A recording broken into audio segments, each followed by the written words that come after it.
बिस्मिल्लाहिर्रहमानिर्रहीम। अस्सलाम वालेकुम व्यूअर्स, कैसे हैं आप सब लोग। आज आपके साथ जो रेसिपी हम शेयर करने के लिए आए हैं वो है तो बहुत इजी और बहुत मशहूर भी है, मगर उसके बनाने का तरीका सबका अपना अपना है। आज हम आपके साथ एक डिफरेंट रेसिपी शेयर करेंगे जो कि है चिकन पुलाव, और अपने तरीके से। आप ये ज़रूर ट्राई कीजिएगा और कमेंट्स भी ज़रूर दीजिएगा। तो चलें, बगैर वक्त ज़ाया किए हम चलते हैं अपने इंग्रेडिएंट्स की तरफ। ये मैंने बासमती राइस लिए हैं और इसको पानी में मैंने भिगो लिया तकरीबन आधे घंटे। चिकन तकरीबन 1 किलो, 2 प्याज दरमियाने साइज़ की हमने बारीक बारीक कट कर ली है। ये चिकन स्टॉक है, ये ऑप्शनल है। मेरे पास चिकन स्टॉक हमेशा होता है, इसलिए मैं ज़रूर डालती हूँ। अगर आपके पास नहीं है तो आप वाटर भी यूज़ कर सकते हैं। 1 प्याली दही है हमारे पास। एक बड़ा टमाटर है, अगर आपके पास छोटे टमाटर हैं तो आप 2 डाल दीजिए। 7 से 8 हमारे पास हरी मिर्चें हैं जो कि मैंने कट कर ली हैं, और 2-3 साबुत भी रखी हैं। ये मिक्स गरम मसाला है हमारे पास, तेज़पात, दालचीनी, छोटी इलायची, बड़ी इलायची, ज़ीरा और काली मिर्चें,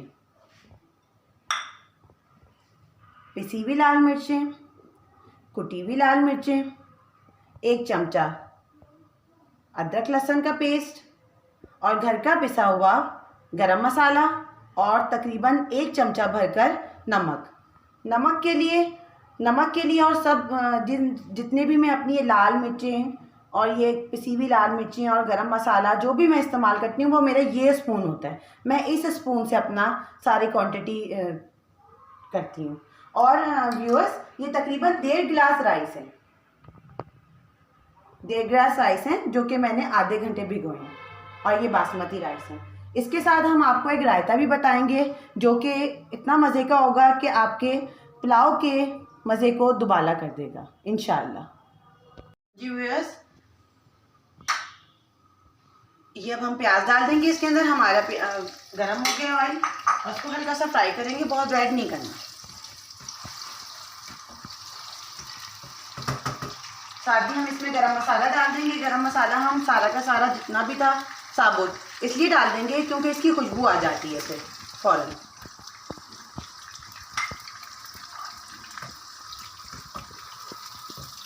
थोड़ा सा प्याज जब तक नरम होगी तब तक हम इसको फ्राई करेंगे। ये रेड हो गई थी हल्की सी प्याज, मैंने इसके अंदर चिकन डाल दिया, साथ में अदरक लहसुन पेस्ट डाल दिया। अब ये देखिए, इसको हम अच्छी तरह फ्राई करेंगे अदरक लहसुन के पेस्ट में। इसका कलर चेंज करना है हमने चिकन का,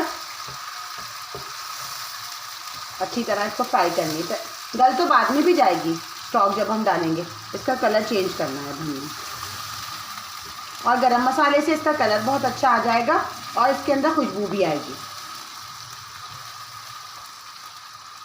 बिल्कुल 2 मिनट्स के लिए मैंने कवर किया था ताकि इसके अंदर स्टीम बन के ये थोड़ा सा फ्राई हो जाए। देखें चिकन कितनी अच्छी फ्राई हो गई है, इसका कलर भी इतना प्यारा सा आ गया है। अब देखें, अब इसके अंदर हम ये जो हमने टमाटर कट किया था एक बड़ा सा, अगर आपके पास हो तो, नहीं हो बड़ा तो आप 2 छोटे डाल सकते हैं, ये डाल देंगे। ये हरी मिर्चें हमने जो 7 to 8 कट की थी ये अब हम डाल देंगे। दही 1 प्याला हमने लिया था, ये देखें अब हम ये भी डाल देंगे। ये गरम मसाला और नमक ये भी हम डाल देंगे इसके अंदर।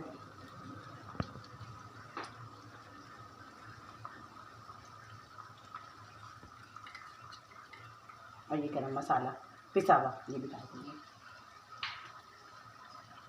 पिसी हुई लाल मिर्चें और हाफ स्पून जो है कुटी हुई मिर्चें वो भी हम डाल देंगे साथ के साथ। अच्छी तरह क्लीन कर लेंगे हम अपनी प्याली को ताकि सारे मसाले बिल्कुल साफ़ हो जाए। अब हम इसको थोड़ा सा भूनेंगे, मिक्स कर देंगे। सब चीज़ें अब हमारी कंप्लीट हो गई हैं।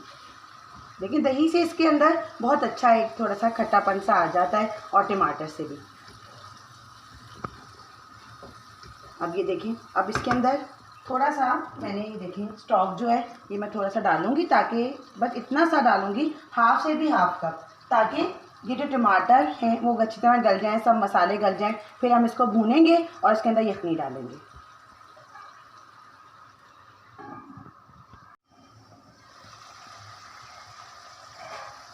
देखें मसाला भुन चुका है। मसाला भुनने का क्या मतलब होता है और उसकी क्या निशानी होती है आपको पता है? इसकी ये निशानी होती है कि जब मसाला और ऑयल अलग-अलग हो जाए। देखिए इसके अंदर मसाला और ऑयल अलग-अलग हो गया है, तो अल्लाह का शुक्र है हमारा मसाला बहुत ही अच्छा भुन चुका है। अब इस टाइम के ऊपर ये देखिए मैंने ये मेरा ग्लास था जिससे मैंने चावल जो नापे थे, इसी से मैं यखनी डालूँगी इसके अंदर, तकरीबन 2 गिलास, क्योंकि भीगे हुए चावल है इसके लिए कम यखनी चाहिए होती है। भरकर 2 गिलास मैंने डाल दी।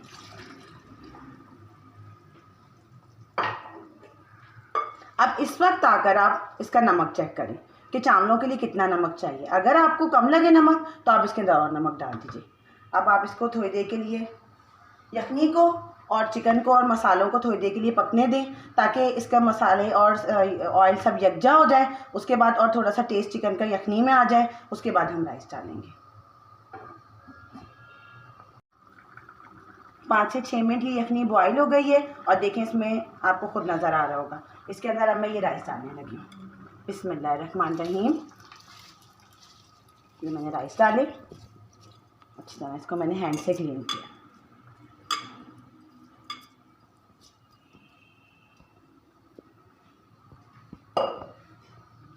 अब हम अपनी आंच तेज़ करेंगे और इसको देखें मिक्स करेंगे। नमक मैंने टेस्ट कर दिया था, नमक बिल्कुल ठीक है। आप भी उसी वक्त जिस वक्त मैंने आपको बताया उसी वक्त ही आपने टेस्ट करना है।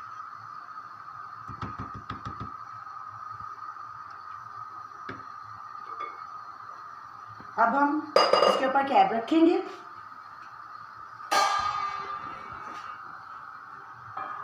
ये हमने कैप रखा और आंच थोड़ी सी हमने मीडियम कर दी। आए जब तक ये राइस हो रहे हैं हम लोग व्यूअर्स अपने रायते की तरफ चलते हैं। देखिए बहुत ही अच्छा लगेगा आज का रायता आपको। ये मैंने बाउल लिया, इसके अंदर 1 बाउल, ये देखें जितना भी है, ये मैंने दही डाला है इसके अंदर, ये मैंने मिक्स किया है। और साथ में ये देखें व्यूअर्स, ये भुना हुआ ज़ीरा है, भुना हुआ, और मैंने हाथ से इसको पीस लिया है, हाथ से ही क्रश कर लिया है मैंने। ये देखें भुना हुआ पिसा हुआ ज़ीरा है। ये जो भुने हुए पिसे हुए ज़ीरे की टेस्ट आता है रायते के अंदर, वो अनबिलीवेबल होता है। ये देखें ये हमारा दूध लिया है हमने, और दूध को हमने अच्छी तरह, बिल्कुल ठंडा है ये हमारा, गर्म नहीं है दूध, ये हमने इसके अंदर डाल दिया रायते के अंदर। फ्रेशली मिंट लीव्स हैं, यानी कि पुदीना फ्रेशली है, बिल्कुल मैंने कट किया इसको, और ये मैंने सारा इसके अंदर डाल दिया। काली मिर्चें और नमक हाफ स्पून है, थोड़ा सा ही डलता है, ज़्यादा स्पाइसी रायता अच्छा नहीं लगता। अगर आपको स्पाइसी रायता अच्छा लगता है तो आप इसको थोड़ा सा स्पाइसी भी कर सकते हैं। अब ये देखिए मैंने अच्छी तरह मैं इसको मिक्स कर रही हूँ। खाना हमेशा एंजॉय करके पकाया करें, तभी मज़ा आता है और बनता भी अच्छा। कभी बर्डन लेके ना पकाया करें। व्यूअर्स देखें पानी बिल्कुल खुश्क हो गया इसके अंदर। अब हम इसके अंदर कैप रख देंगे और इसको 10 to 15 मिनट्स के लिए दम पे रख देंगे। व्यूअर्स हमारी डिश बिल्कुल रेडी है, चिकन पुलाव और रायता। आप ये ज़रूर ट्राई कीजिएगा और आपके कमेंट्स का हमें इंतज़ार रहेगा। और मेरी वीडियोस को लाइक करें, शेयर करें और मेरे चैनल को सब्सक्राइब करें। आपका बहुत बहुत शुक्रिया। इंशाअल्लाह ताला एक न्यू वीडियो के साथ दोबारा मिलेंगे एक बहुत अच्छी रेसिपी के साथ। अल्लाह हाफिज़।